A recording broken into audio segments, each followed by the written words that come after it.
The US Air Force and US Navy have devastated Iran. The country's entire military infrastructure lies in ruins, and its leadership structure isn't doing much better. Now the US is gearing up to deliver the final blow. Something needs to be done about Iran's enriched uranium. Delta Force may be the key. The US is about to do something to Iran that it's never done before, as the ground invasion looks set to begin. The groundwork has been laid. And if you stick with us, we'll explain what it would take for Delta Force to swoop in and take Iran's enriched uranium from right under its nose. But coming back to that groundwork, Iran's military is a shell of its former self, and it's all due to the US absolutely devastating the country with constant daily airstrikes against which Iran has no defense. The numbers make for terrible reading for what's left of Iran's regime. We say what's left because the airstrikes have taken out some key figures in that regime. Chief among them is former Supreme Leader Ali Khamenei, who died during the initial wave of strikes that kicked off Operation Epic Fury and Operation Roaring Lion. And he's not the only one. The head of Iran's military office, Brigadier General Mohammad Shirazi, is down. So is the Secretary of Iran's Supreme National Security Council, Ali Larijani. The country's Minister of Defense, Aziz Nazizadeh, has fallen to the strikes, as has the commander of the Islamic Revolutionary Guard Corps, General Mohammad Pakpour, and the Chief of Staff of Iran's Armed Forces, Major General Abdul Rahim Mousavi. That's just a small selection. All told, over 1,100 of Iran's military personnel have fallen to the US airstrikes, the Wall Street Journal reports. US forces have flown more than 6,500 combat missions in Iran, striking over 7,000 targets across the entire country, the journal adds. US Secretary of War Pete Hegseth says that the number rises to about 15,000 targets hit when taking Israeli strikes into account. Over 100 Iranian naval vessels and warships have been taken down, the US claims, as have many of the country's ballistic missile and drone launch sites. This is outright destruction via a level of air power that Iran didn't even know existed, but it could be so much more than that. What we may have seen from the US during Operation Epic Fury extends beyond shattering Iran's military infrastructure. This could be laying the groundwork for something bigger, a ground invasion of Iran that may be about to take shape as the US switches its focus to something that it's wanted to snatch out of Iran's hands for years, Iran's enriched uranium stockpiles. And to take that uranium, thus depriving the remnants of Iran's regime of its ability to develop nuclear weapons, the US may be preparing to send in Delta Force. This is a mission that could end the war, the Telegraph reported on March 17th, and it would involve the US sending in what the outlet dubs nuclear commandos to secure Iran's nuclear sites.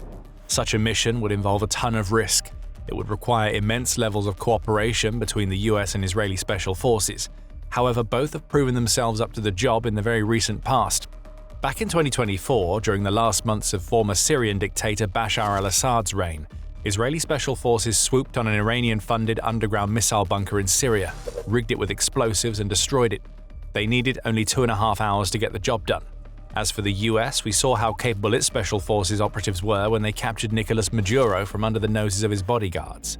Getting in isn't going to be the problem, but as you'll learn later, there's a lot more than getting in that will go into a mission like this. First, the question has to be asked: would a special forces mission even be worth it? If you take US President Donald Trump's statements during the first day of Operation Epic Fury into account, it does seem as though stripping Iran of its nascent nuclear capabilities is high on the US agenda. Trump said, "It's always been the policy of the United States, in particular my administration, that this terrorist regime can never have a nuclear weapon. I'll say it again, they can never have a nuclear weapon."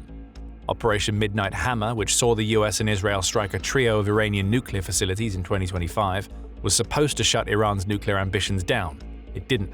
And to Trump, it seems that Iran's regime is still pursuing the creation of nuclear weapons, which means that it has to be stopped.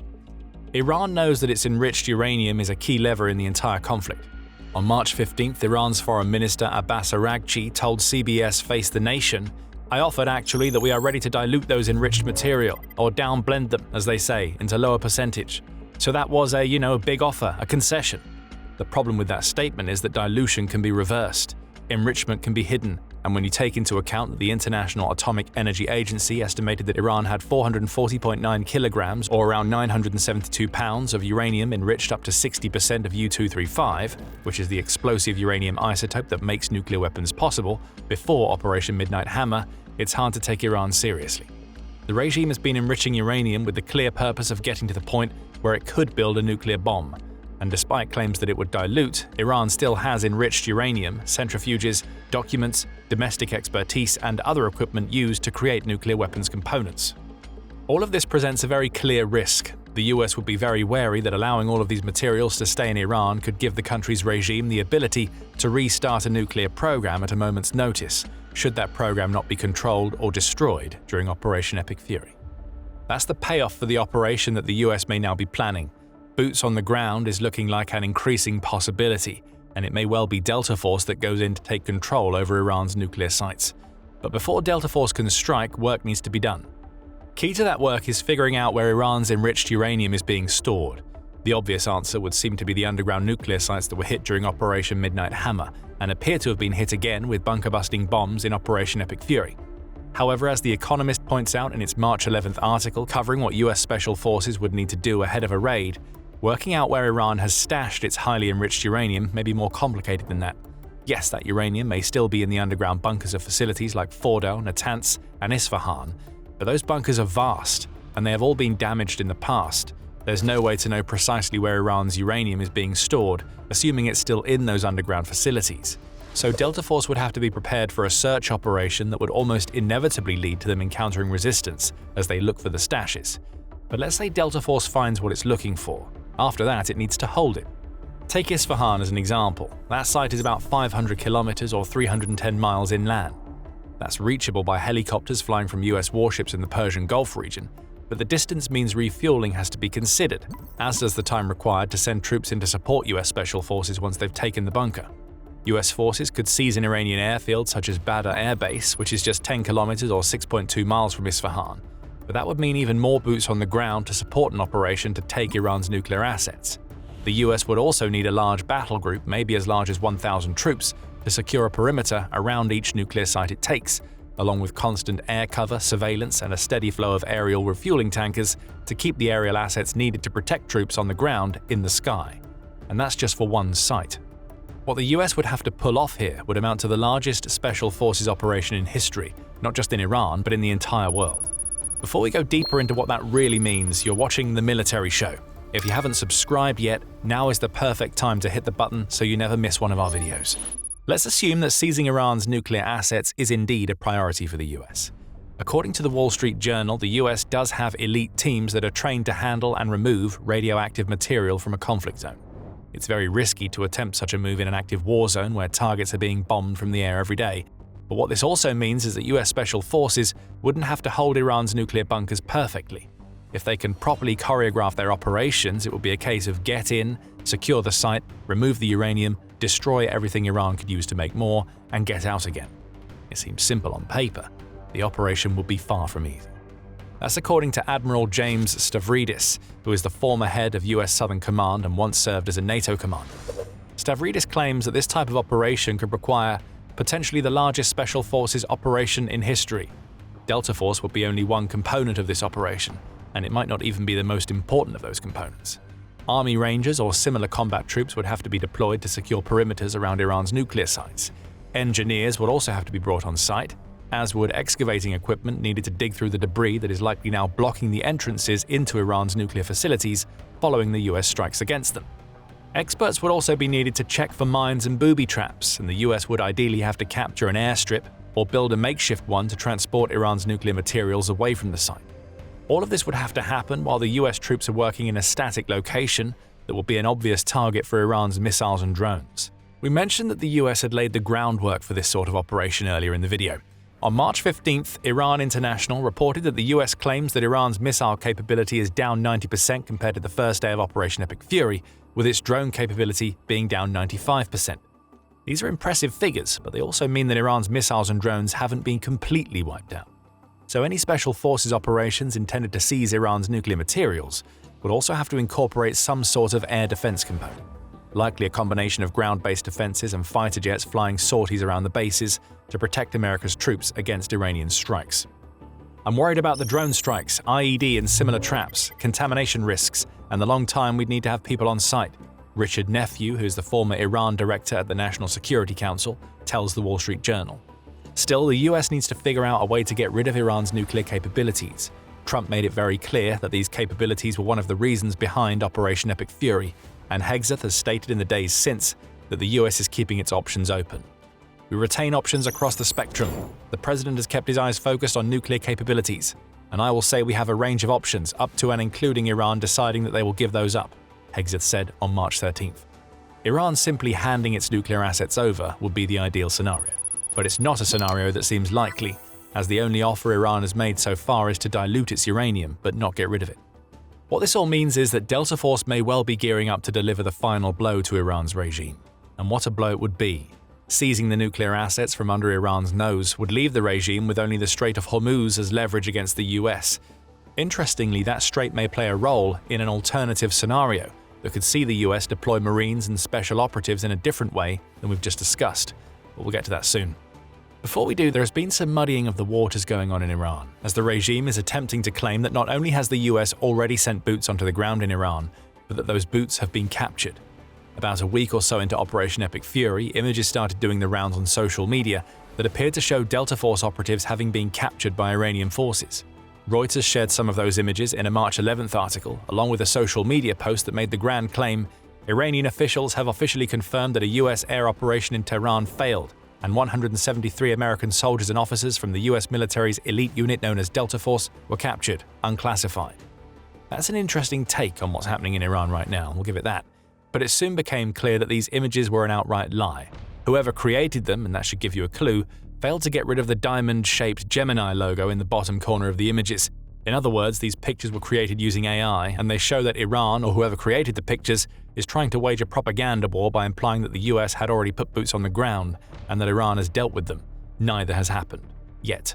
And if Delta Force does indeed head into Iran, it seems very unlikely that the country's military is going to be able to do much about them, assuming that the US provides the full support needed for those special forces operatives to do their jobs at Iran's nuclear sites. But maybe those sites aren't actually what's on the US agenda. We mentioned a moment ago that the Strait of Hormuz may be key to the US decision to put boots on the ground. And while that discussion about Delta Force may be theoretical, at least right now, what isn't a theory is that the US is sending Marines to Iran as we speak. The 31st Marine Expeditionary Unit, or MEU, is en route to the Middle East from the Indo-Pacific, in what may be the clearest sign yet that the US is looking to keep its options open and potentially build on the groundwork that it's laid in Iran. That unit contains 2,200 Marines, ABC News reports, and it should arrive in Iran at some point toward the end of March. You'll have already noticed that this isn't Delta Force, and what that means is that the MEU heading to Iran isn't going to be penetrating deep into the country to take nuclear sites. But if not nuclear, then what? The answer, ABC says, may be that the 31st MEU is heading to Iran so that it can launch raids across the Iranian shoreline in the Strait of Hormuz region. This is about gaining some measure of control over a waterway that 20% of the world's seaborne oil sails through, and that Iran has been effectively blockading with strikes against merchant vessels that attempt to make the passage. Again, the US seems to have been laying the groundwork. On March 18th, The Independent reported that the US has started targeting coastal sites near the Strait of Hormuz with bunker-busting bombs. The idea here seems to be to take out the missile launch sites that Iran still has in these coastal regions, thus reducing the threat presented to merchant ships that try to sail through the waterway. What we may be seeing here is the US destroying those missile sites so that they can no longer present a threat to the Marines that it may be gearing up to send to other isolated sites across the Strait's coastline. Putting boots on the ground in this fashion would be very different from sending Delta Force in to capture nuclear sites. We could be seeing the US setting up to create its own de facto naval bases across the Strait of Hormuz coastline, perhaps by taking over the Iranian ports that line the coast. This would allow the US, along with any allies that choose to join it, to defend the strait while stripping away Iran's ability to send fast boats into the waterway to assault merchant ships.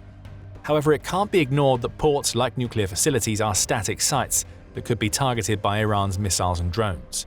Bunker busters being dropped on missile launch sites in the coastal regions may be the counter to this problem, which is why we refer to that action as potentially laying more groundwork. Delta Force and other special operations units could still play a part in this approach if the US decides to use them.